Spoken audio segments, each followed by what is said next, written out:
All right, we should be live. Welcome to anyone who just happens to start watching this. I am Gaius Augustus, which hopefully you know if because you're probably seeing this on my Twitter feed. But this is our second SCIArt Live Art stream. Some people creating interesting art. Thank you to Jen for creating that name for us so that we could have a SCIArt chat. Um, and today I am going to be I'm going to be continuing what I worked on last time, which is one of the characters for an animation that I'm working on. So I'm trying to create these little characters so that I can just, whenever I have a science topic, I can use these characters to quickly make a neat little science animation. And so I'm just trying to kind of do the upfront work to create those characters first. So this, hopefully you can tell by now that this is a water bear, and I'm going to try to see if I can finish this up today. So Jen, would you like to introduce yourself? Hi, I'm Jen Nolab, and today I'm going to be working on a new project. I recently came across this magazine called Interstellate. It is curated by, I believe the person's name is Caitlin Vanderweel. I don't know if I'm pronouncing her name right, but it is a collection of images from the brain, neurons from the brain, and they look so pretty. If you ever have the chance to look at it, you could just look up Interstellate, and you can see all the images. And these are from individual scientists who agreed to share their data. And this was published in a magazine. What I want to do is try to incorporate these pretty pictures into like an illustration, being able to, I guess, being able to explain the function of the certain area or the neuron through the illustration. So I'm just going to be working through that today. So today we also have another guest with us who I'm just very excited to have.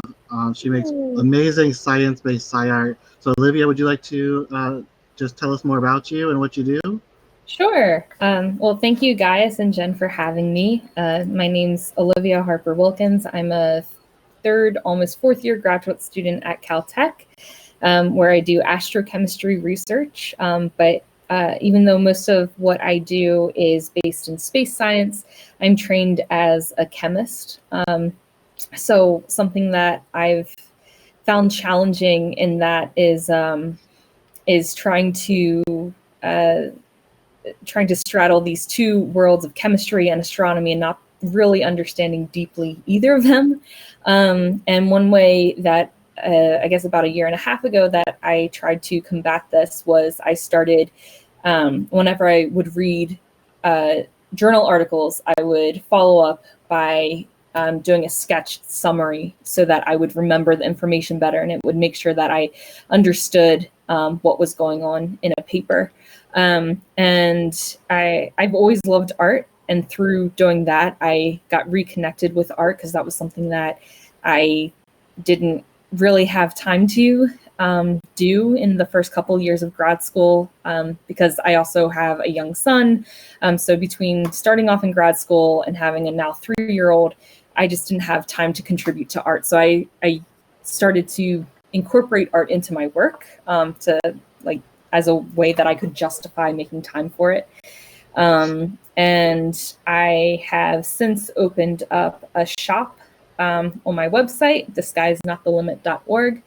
And I sell everything from stickers to pins to ornaments, and they're all things that I either designed or sketched myself. So it's a way for me to raise money to do things like visit elementary schools and buy materials and pay for the gas to get there and things, or to give public lectures, and that sort of thing.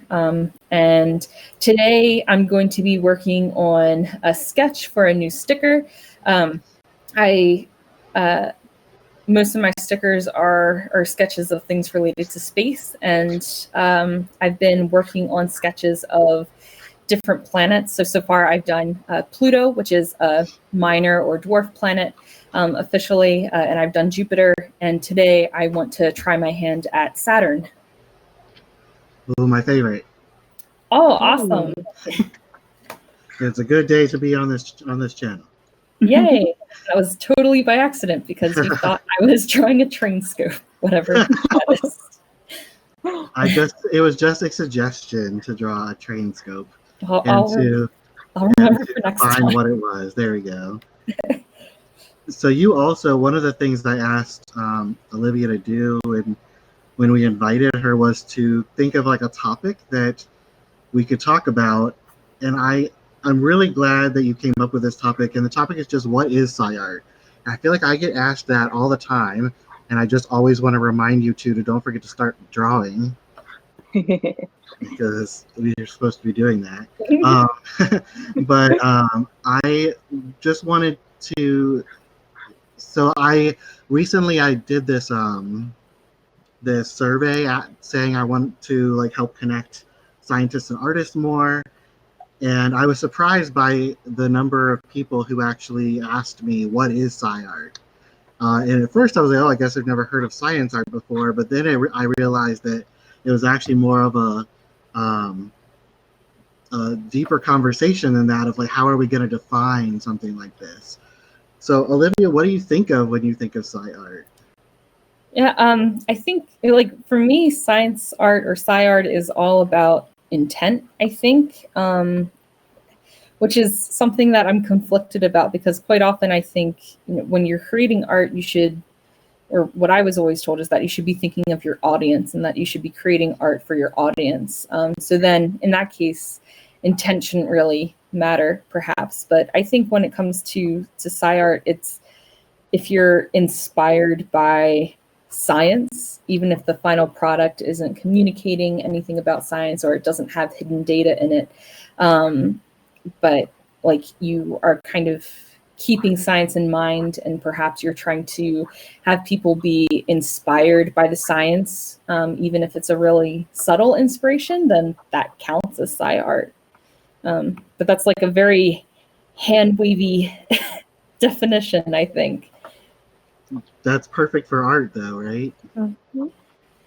It's actually funny. It's funny that you bring up the whole like you were told that you think about your audience when you're making art, because I remember being in art school, and the teacher asked us, "Who are you making art for?" as this same sort of point, and we're young art school, straight out of high school type of people, and we all had different answers. Some are like, you make it for yourself, and some people were like, well, you make it for whoever will pay for it, and all these different answers. And I don't think there's a good answer to who we make Sci Art for, because I think it all depends on the artist and why you're making Sci Art. I first started making art because I wanted to tell interesting stories, and I didn't really care if other people were interested in them. I just wanted to get them out of my head. So in that sense, it doesn't matter. But yeah, if you're creating something you want someone to buy, then yeah, it really does matter. What do you think, Jen? So I think in terms of this question, I'm reminded of, it was a science YouTuber who said that in creating science art or science communication, you have to be careful about like what you're trying to convey. It's like, and I was always conflicted about that opinion, because it's like there's science or there's art for art's sake, but then if you're going to call something Sci Art, I guess it has to have some sort of intent, some sort of information that it needs to convey.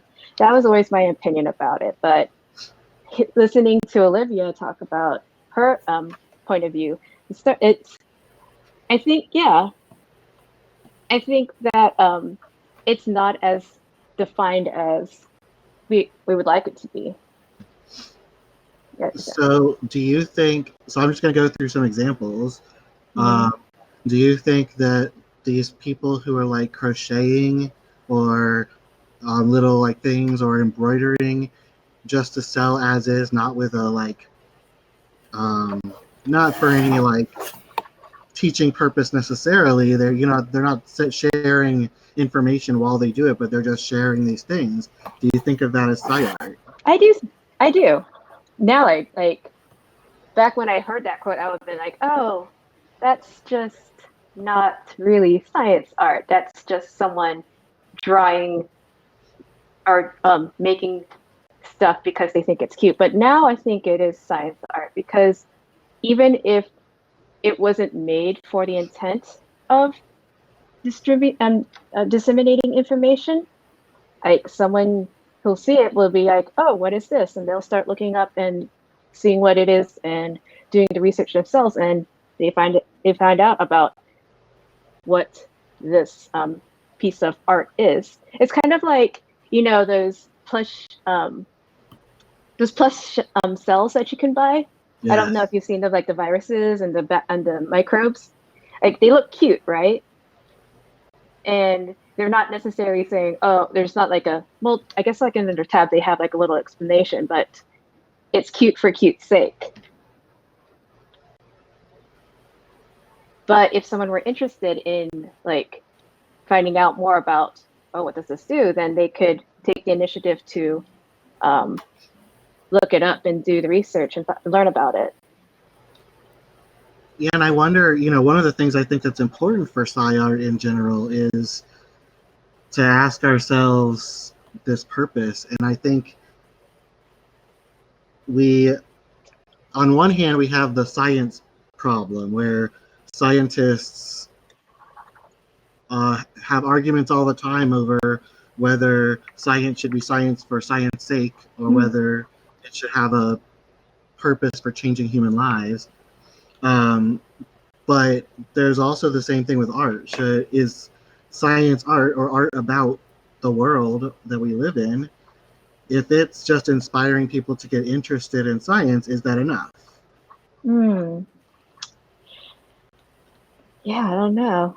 And to me, I mean, my personal opinion is it is. Like, to me, science art is about creating something, wanting it to be as accurate as possible, and inspiring others to ask more questions. I mean, Jen, you kind of said that in a different way, but I don't think science art has to be infographics or even, when I first think of science art, I think of these like paleo art things where they're like doing reconstructions. And it's, super to life, or what we hope is as close to life as we can get. And I mean, the first way that most people get interested in science is through some kind of entertainment. So isn't there something to be said for that? Yeah, I agree. Yeah, I definitely agree with that.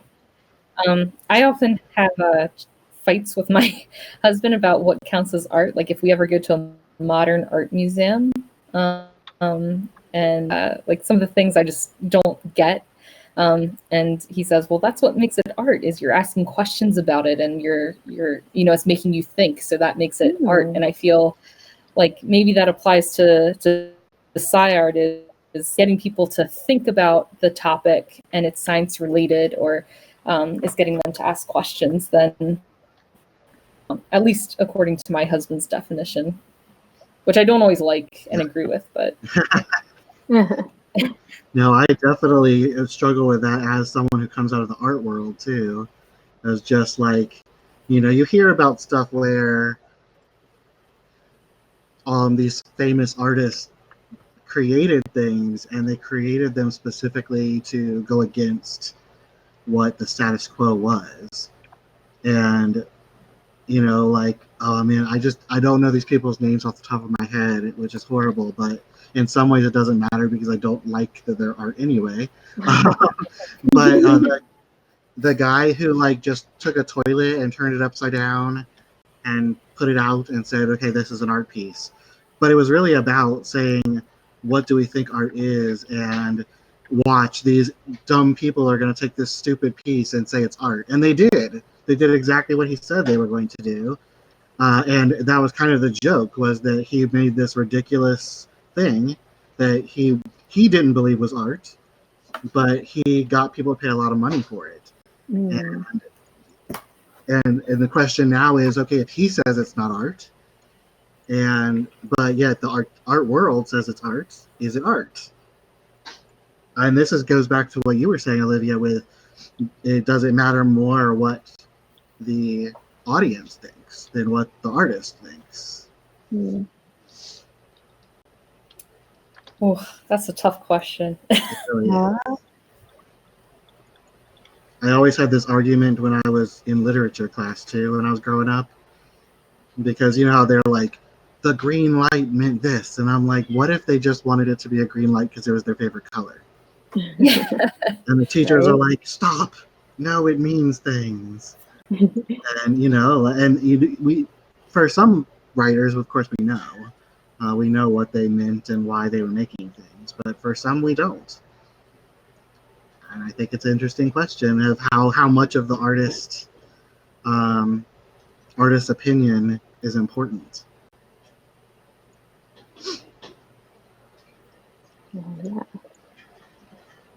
Yeah, definitely. Yeah, So, I guess another thing. Oh, go ahead.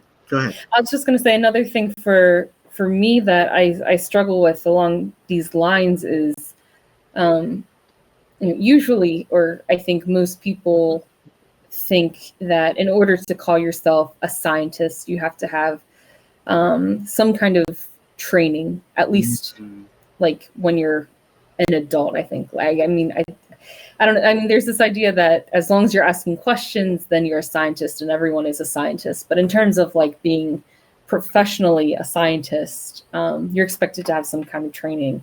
And when it comes to art, I certainly don't have training. I didn't even take it in high school because it would have lowered my GPA. Like even if you got 100, it was like worth a B. For like a regular academic course. So it's like you got punished for taking art. So I just didn't do it, which I'm, bitter about. But so like it should be. Yeah. So it's like I don't have any training. Cool. So like, am I allowed to call myself an artist? And that's something I always like worry about is like, I don't have formal training. So does it count? As long as you're creating art, you're an artist? I don't know. I guess that's what I'd like to think. Such a hard question. And I think that's a really hard question because on one hand, people who do have the training, have spent, a lot of money and time developing that training. And that means something, of course.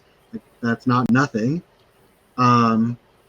And so if we say you don't need training, are we then saying that those people's training doesn't matter in some way? But on the other hand, if we're saying that you have to have training in order to be a good artist, does that then create accessibility issues? Yeah.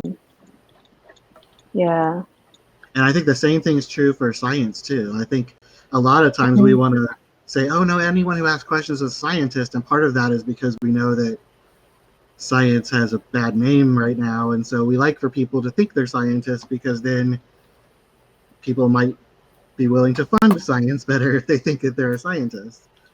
But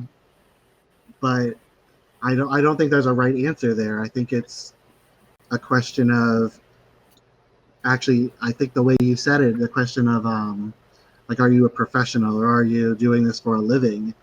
I think that that's more of an important thing than whether you are actually an artist or actually a scientist or not.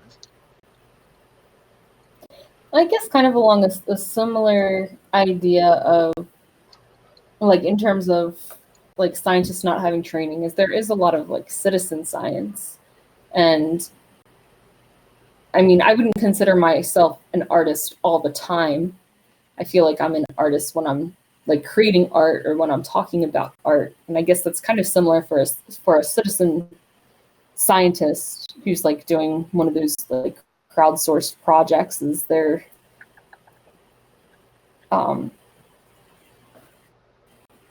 Sorry, my computer is angry. Oh no. It's not used to trying to do so much. Oh, no. Sorry, I think we're like, even if they're not professionally or like all the time, I would still, while they're doing the science, they're still a scientist, perhaps, if that makes sense at all. I don't know. That was kind of rambly, but No, I think it does in some way make sense. I recently got into a conversation actually about the word professional, because I was always taught that the word professional just means you get paid for something. It doesn't mean you're good at it or bad at it. And this person felt very strongly that it means that you are at least thought of well in that community, that you are good, you're an expert.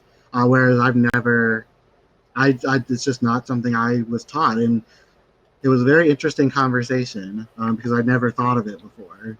But this is the problem with words, right? That words mean different things to different people, and art also means different things to different people.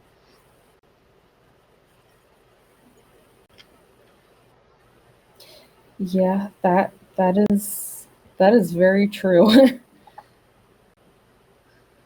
So I have a question. So if you were to draw, let's just say Saturn, Olivia, and someone said that's not Saturn, that's Jupiter, would you be mad? Or would you say that's their interpretation? Well, I think, well, wait, just really quickly. I think I turned off my screen. Can you see my screen still? I see. I do not, but I can add it back. Well, I think I might have done that on purpose because I'm trying to close out some apps, and I hit it when I was closing out my email.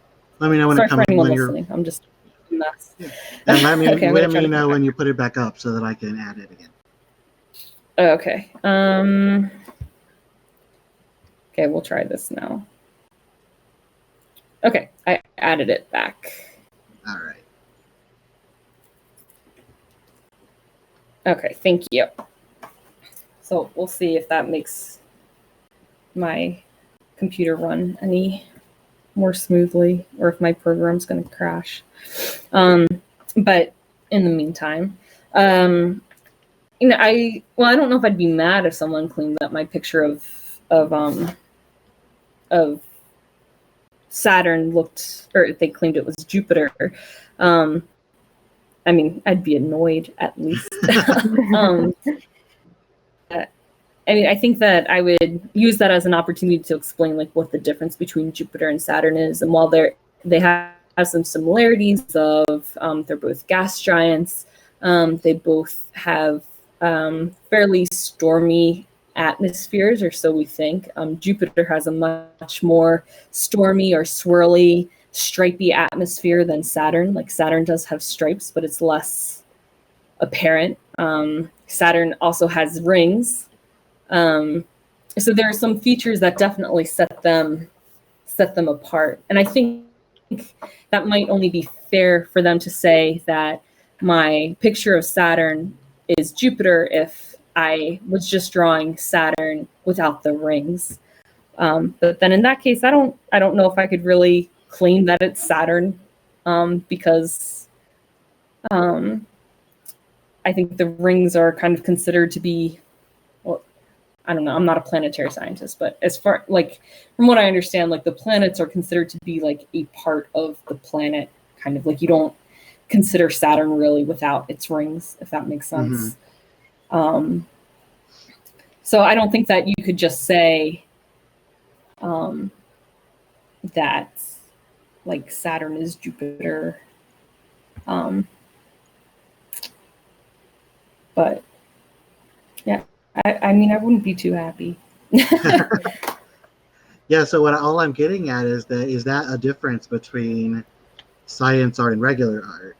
You know, regular art, if you say, oh, well, I think that's representing anger, but the artist said, well, this represents passion, then you could argue, or can you, that no, it's interpretation. It's how you feel when you look at it.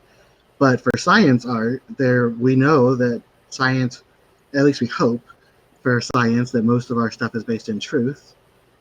So does that mean that you do have to at least think about that part of it when you are creating science art and when people are interpreting your science art?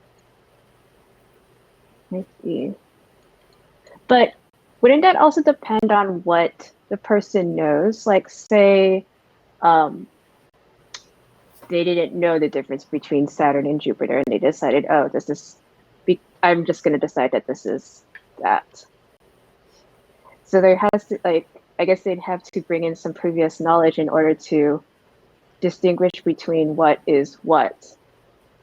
And I guess then that would probably be the purpose of SCIArt, to be able to teach people who don't actually have that prior knowledge to, like, figure out, or to distinguish two things, or to learn something about that. I don't know. I guess I'm going off topic, sorry. No, now we're just going back into where we kind of started, right? Like, Yeah. What is sci art? And is just creating something enough to call it sci art? Or do we have to say that it has to have some kind of more meaning than that or something? And again, like, none of this is the right or wrong answer. This is, I think that someone else could come in and say something completely different and be just as valid. Mhm. But I do think it's I think that it's a great topic.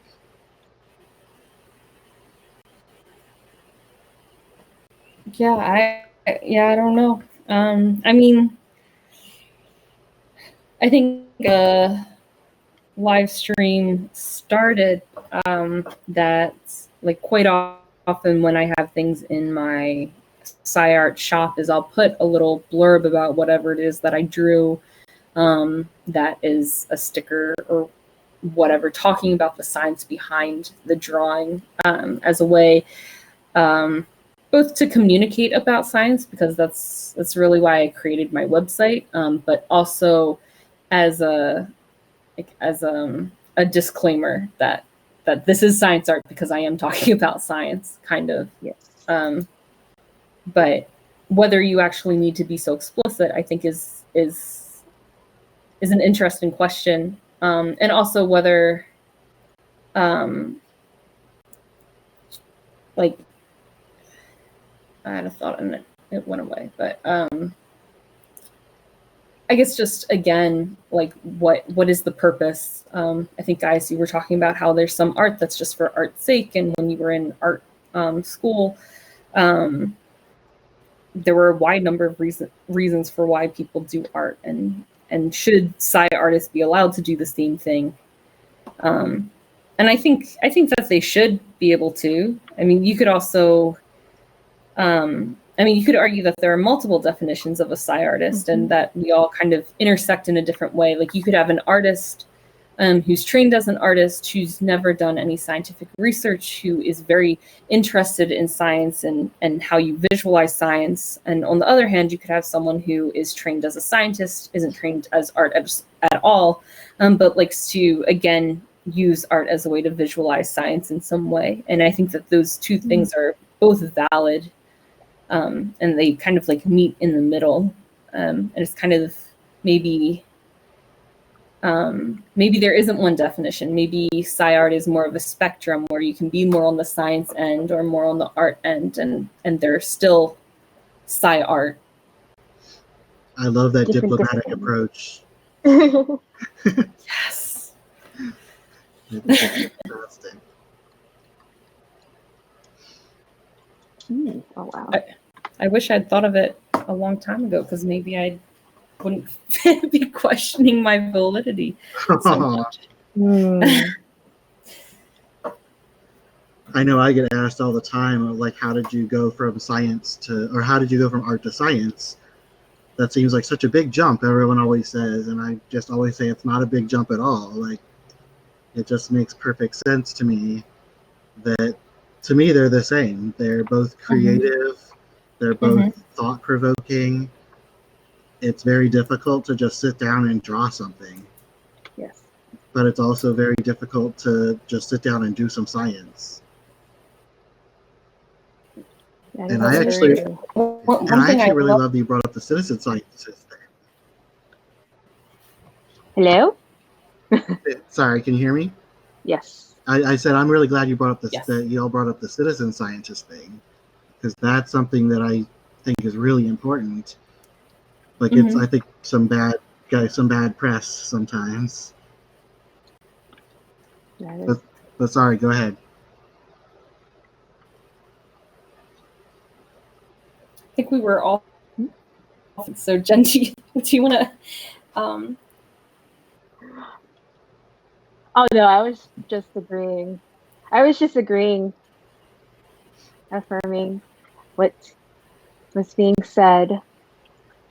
But I guess during the conversation, I was thinking about, there are people. You mentioned that there are people who do science or do art, but have no science background, but they help visualize that. And then there's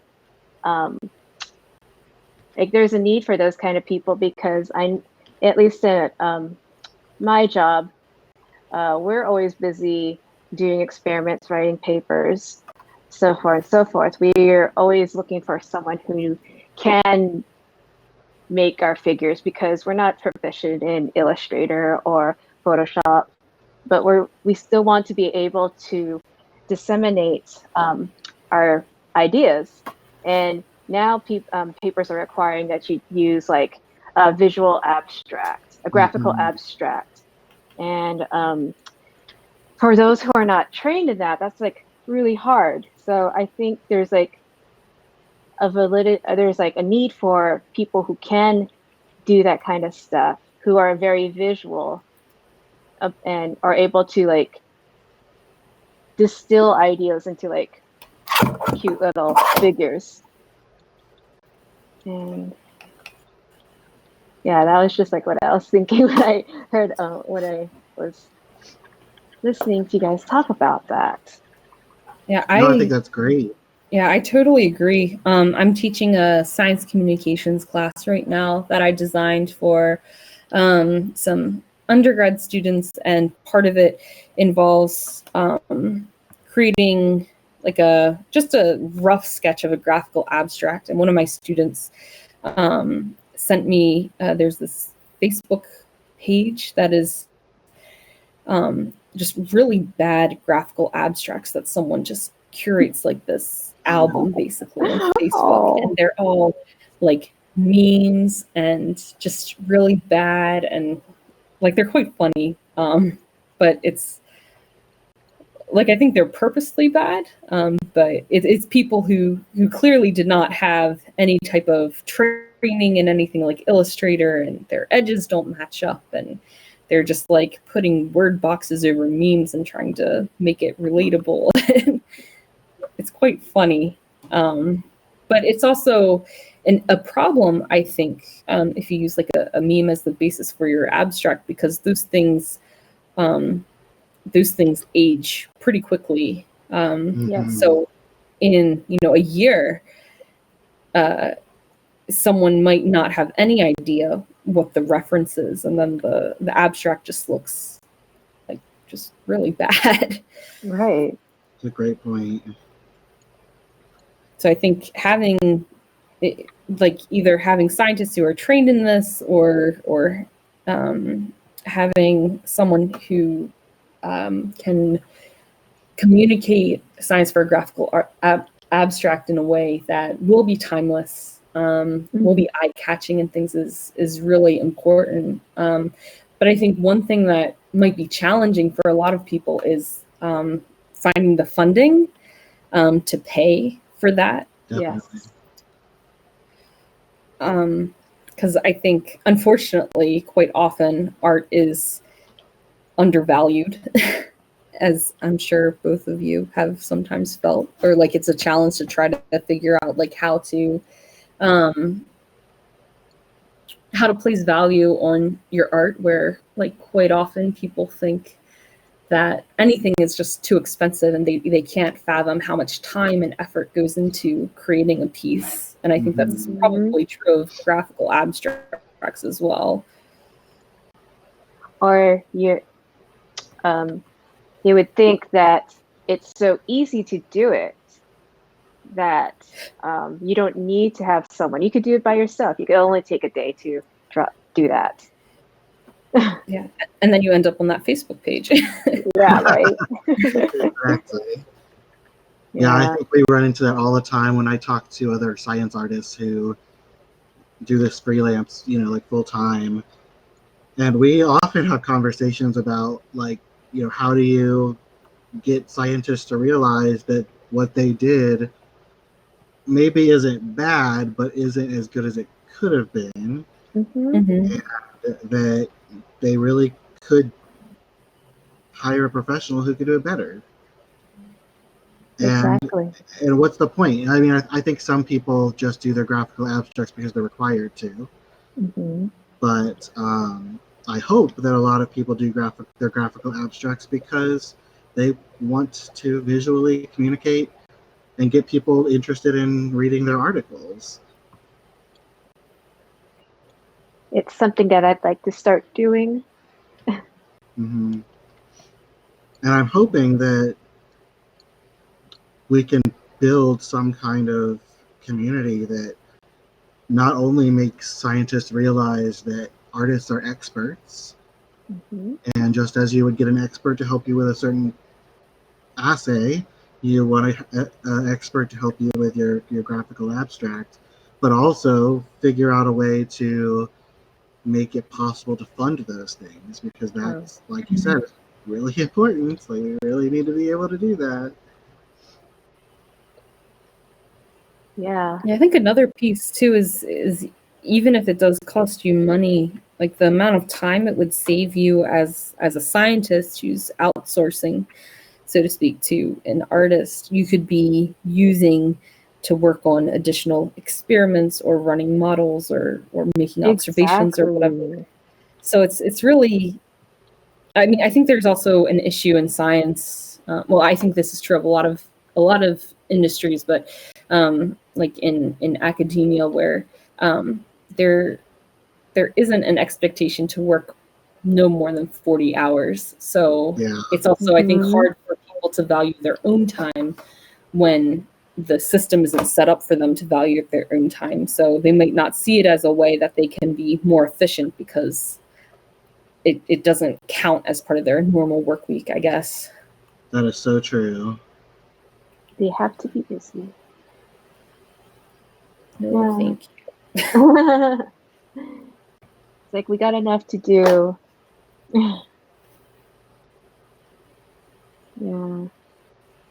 Yeah, I wonder if I think we all understand the issues because we've all been PhD students before.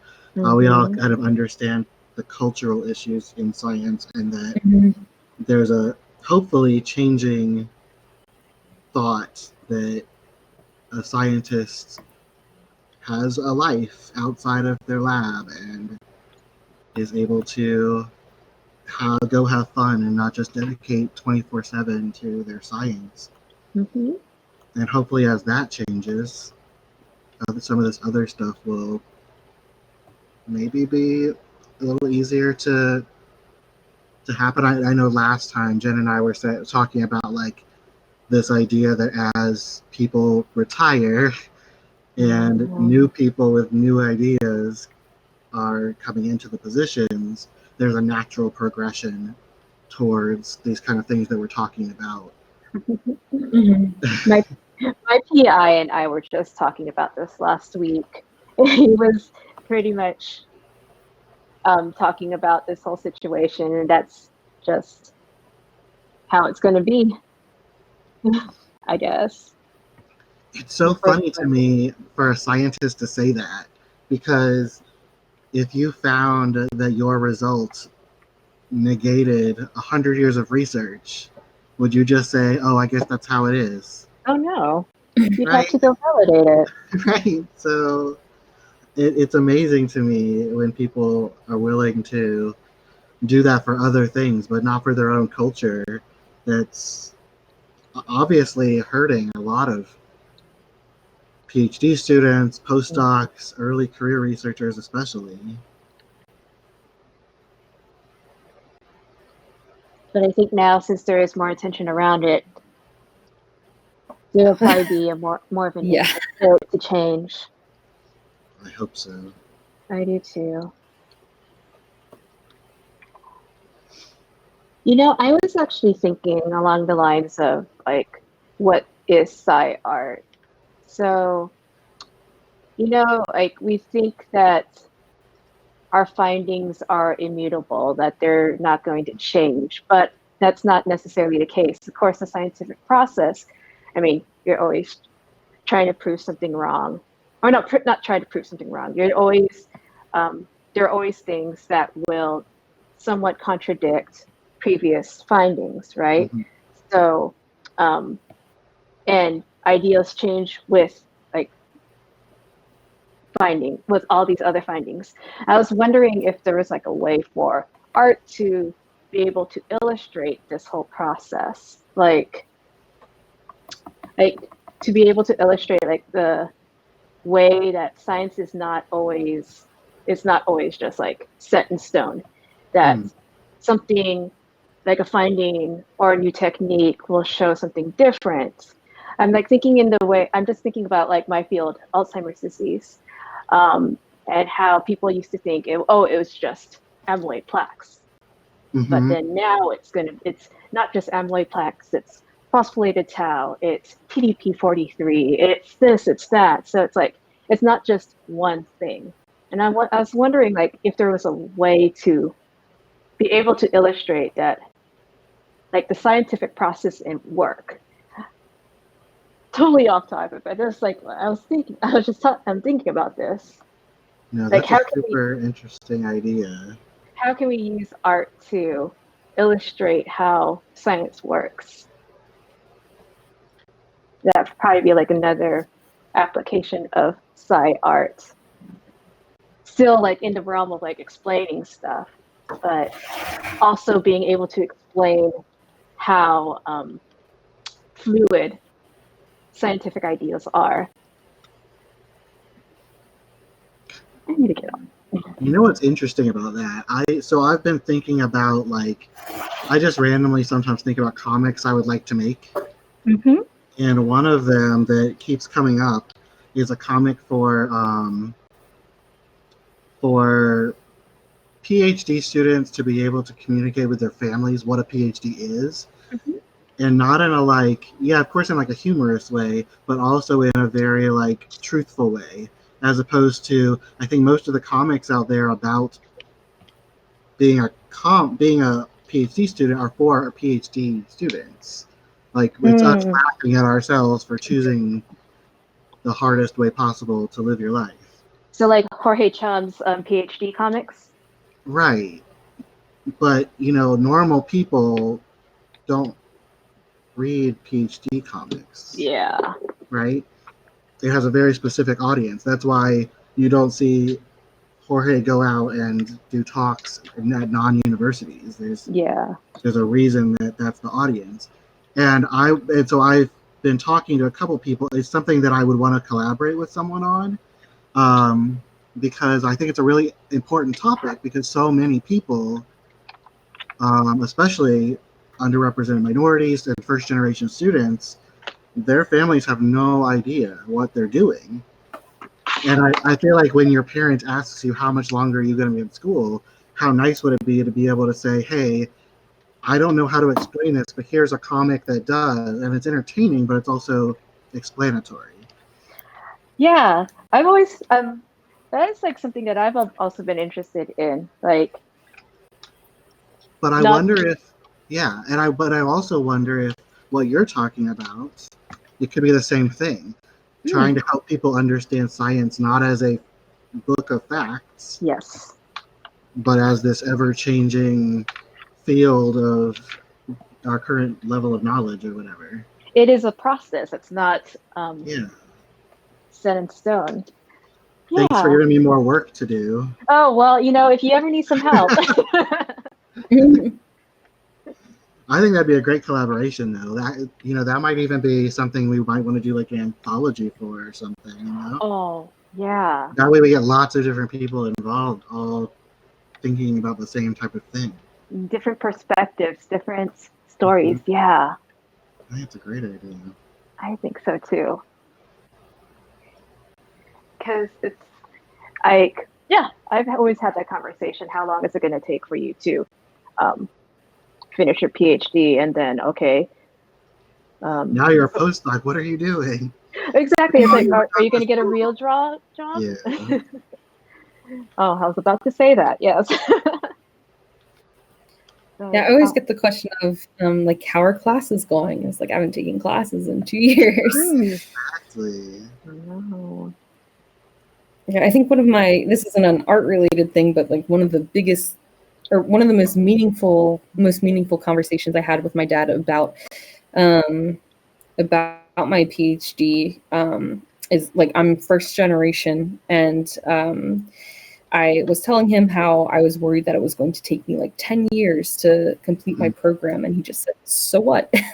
And that was just like so meaningful, because it like most people think that there's a set time, and that like, that it's a 5 or 6 year program, and that's very set in stone. And like, just for him to like be like, I don't know, I felt like there was some understanding there that it isn't that easy as like putting in your time, at least in the US, and you being done. It's not very transparent or anything. Totally. It's just really meaningful. It's like, wow, Dad. I think that's super important. Yes. Because I mean, how often do you see people talking about this exact topic and they don't know how to explain to their parents that it's a job and school at the same time? Yeah. Which doesn't make any sense, because there's nothing else really like it. Yeah, no. Yeah. So I have another question. It's sort of tangential, but it brought it to mind. It's another question that I get asked a lot from scientists who are like looking to me for advice on hiring someone, and they always ask me, do you think that being a scientist helps you with your science art? Like, are you a better science artist because you're a scientist? And I mean, you could also ask the opposite too, right? Do you think that you were a better scientist if you were an artist? But let's just focus on the one. Like, are you a better science artist just because you have science knowledge? And I'd like to hear y'all's thoughts on that before I even tell you what I say to people usually. Yeah, I think this is another thing that I think of, and I think it probably depends on what your purpose is in hiring an artist. Like, if your purpose is to be as accurate as possible, then perhaps hiring a scientist is better, because they probably care and might recognize when there are errors more so than someone who isn't trained in that area or isn't trained in science at all. However, I think if your goal is to communicate what the key ideas are, or what the main takeaways are, to teach someone who's not in science, perhaps, like about your topic or your research, then I think it might be better to not be a scientist, because you don't carry biases with you about what you think is important. So I think it might depend on what your purpose is, and because I think like, while scientists come with having maybe the right eye for some of the details, or the accuracy of details in a way different from someone who is outside of science, and that could very well be a good thing. I think we all carry our own biases about like what we think is important, and like whether even things like whether the methods in like a scientific project are important. To me, as much as I love telescopes, Like, I try not to spend a whole lot of time on talking about the methods, whereas if you talk to an organic synthetic chemist, most of their work is centered around the methods before they even get to data analysis. So they're going to also just have biases about which parts of a project are more important or more meaningful. That's really interesting. So you were saying that it still might be better to have someone with a science background, but you could argue that you're asking experts to work together and they're each bringing their expertise. And so the scientist's expertise and their job as part of this collaboration is to check the scientific facts. And the artist's job as the expert in the artistic field is to make sure that it looks nice. I think in most cases that, yeah, maybe. I'm totally just kind of like, I don't have a good answer. And I'm just totally thinking about it from like all these different mindsets. Because again, like I was an artist before I was a scientist. And then I became a scientist and really wasn't doing much art. And now I'm trying to meld the two. And I'm also trying to figure out, what's the place? Like what's really my purpose? And how much flexibility do I give the scientists when I work with them, and how much flexibility should they give me as the artist? Which is very difficult. Like very hard balance to kind of play around with and try and figure out. So Jen, what do you think? What do I think? Is it good to be a scientist? Does being a scientist make you a better Sci artist? I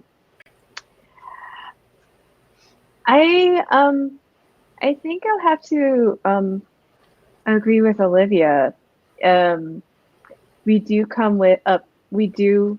have our biases, and I have a feeling that those biases could, like, because you're taught that this should look a certain way, and if you've just speaking at a scientist's point of view, like you've seen the diagrams, they've all been drawn the same way. So then if you're to try to describe it to someone who doesn't know, you'll probably fall back on using those diagrams, but they might not make the most sense to everyone. So I think that would be something that would be a little of a hindrance, but then you do come with the knowledge. So I guess, yeah, it does kind of depend on which exactly you're trying to convey. Well, I'm usually trying to sell my services, so I have to like give the answer of like, I definitely, of course, I would become a better artist because of that. But I completely agree with both of you. I think like all good questions in science, it depends. The answer is it depends, right? Which is like, I hate when people give me that answer, but at the same time, it's a really good answer.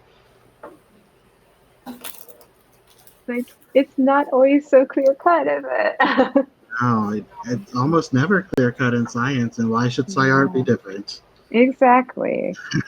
It's interesting because in science we like to think that everything's so clear cut, and I think often scientists are in denial sometimes. That's so true. My goodness. It isn't. It is so true. I think that also does like a disservice because, we tout things as facts, which like they are, but some people take it out like as gospel. And it's not necessarily the case. Yeah, we have to be so careful, don't we? And I guess that goes back to what I was saying about that science YouTuber being careful of saying what of how we convey our information as in science art, because we don't want to simplify it too much, but we also don't want to scare people off with all the details. Right. So it's trying to find that balance between, okay, this is engaging, but also we're not misleading people. I don't know. Yeah, and I still really like what you said close to the beginning, which is just like maybe science art is just anything that makes people want to ask questions and learn more. Mm-hmm. Because I think that most science art at least has that in common, that it gets people excited about what's going on and what we can learn. Mm-hmm. I like, And of course I'm right. No, just kidding. what? What you are is the problem. That's what you should have said. Next time, just say, of course I'm right. Oh man, I would sound like my graduate PI. Oh, no. I always loved when I was right. That was always such a great day when I was like, I was right. You were wrong. Yeah. So it is 7:59 my time, Wow. which means Went this fast. hour. It does. It goes very fast. So Jen, do you want to just quickly tell us where you are in your piece? Oh, so I found a piece that I wanted to I'm just sketching out what I would envision is a layer of the retina, because I'm currently studying the retina, and it's just that I'm still trying to figure out values and composition. Right now, it looks like I'm gonna have to edit it. But From the outside, it looks really cool. oh, thank you. Yeah, it looks kind of like a forest. Yes, that's what I was trying to get at. Oh, well, spot on. Oh, and I closed my screen somehow. Oops, sorry. Do you want to? Were you able to work it all, Olivia? Yes. So I fail. It is up. I have had it up for like half an hour, and so sorry. I thought it was crashing your computer, so I decided not to talk about it again. Oh, no. Oh, okay. Well, it had been. Yeah, I don't have the best tools for like multitasking, and it looks like in the live stream it's not showing up. But I mostly finished. Yeah, there's a delay, so my computer's not happy. But because I'm looking at the live stream now. But anyway, oh, there we go. Okay, so so I got most of the gas giant part done, and I'll be drawing in some rings probably after I get off of here. So I'll post it to Twitter. But I'll have to zoom out and see, like, you know, up close artwork looks much different than what you intend it to look like. So so up close I don't really like it, but I a couple weeks ago showed a sticker of Jupiter that I'm in love with, but when it was on my computer, I just hated it. It was so liney and things. So I think once I zoom out, like including the rings, it'll be like 3 inches across at the widest point. So like right now it's probably like 4 inches on my screen. So it'll look, you know, much smaller once I'm done with it. I love the sense of motion to it, and you both have very like, or you both start very like painterly, and I never do that anymore. So it's so nice to like just see this really, really pretty style and where you've gone with it. And I can't wait to see it when it's done. So make sure I see it so that I can retweet it so that everyone can take a look. Oh, absolutely. Yeah, and same to you, Jim. If you by chance get done with it before next time, I will try. Yeah, and so I'm still obviously still in progress. I'm still trying to kind of figure out. I started working on the shading and everything, but I'm still playing around with the colors.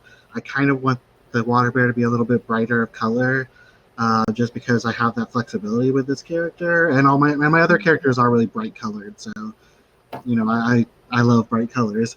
So far it's going okay. The arms are probably going to end up the same color as the body-ish, but it's still got a lot of work to be done here. I'm loving the shading. Oh yeah, I started with last time just creating the piece, and it had the lines, which I'm showing now. There's a delay between when we speak and when it shows up on the live. So if we're watching the live, it's like you didn't change anything, um, but the lines are just to remind you where I was when I started. And I forgot when I was doing this last time that I was doing a style that didn't have lines. And so I have two different drawing styles, one with lines, one without. And so I kind of had to think, how can I not have to redraw this, but get it there? So it's getting there. I'm really happy with the shading style. I'm really looking forward to seeing how I get across some of this interesting stuff later on that I want to get across. So before we go, I do just want to talk about last time. So last time we did this, it was 2 weeks ago on the 18th, I believe. And the analytics say that we had, this is both people who watched live and replayed later. There were 113 people who came in. Wow. Over the course of the entire watch time, for every minute that we played, 266 seconds were watched. So people watched. A lot more people are replaying it than are watching live right now, but that's probably because the last time was our first time. This time I did all of one day of promotion. So I'm really happy with how things have gone, and I'm really looking forward to doing this again. I want to thank Olivia so much for joining us. Yes, thank you. You were awesome and brought some great discussion. And if you want to follow Olivia, please go follow her on Live Without Limit. Also, can you tell us about your what your website address is and where else people can find you, Olivia? Yeah, so I'm also on Instagram, same handle, Live Without Limit. So that's LIV without limit. And then I keep a website called the Sky Is Not the Limit.org. And I have lots of information about things like radio astronomy there, because radio astronomy is really cool. It's really global, but all of the resources that are out there are really disconnected. So this was a place where I'm trying to like connect everything, but being a student makes it hard to invest time into actually doing that.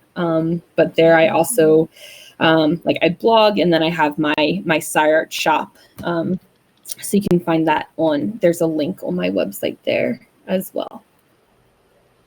Great, and thank you again for staying with us. If you are keeping track, hopefully this means the next time we do this will be on June 15th. So far, we will keep it at 7 p.m. Pacific Standard Time. That seems to work well for both of us. And I will let you know on Twitter as soon as I know who our featured person is going to be. But with that, I want to thank everyone again for joining us, and have a great night. Yeah, thank you for having me.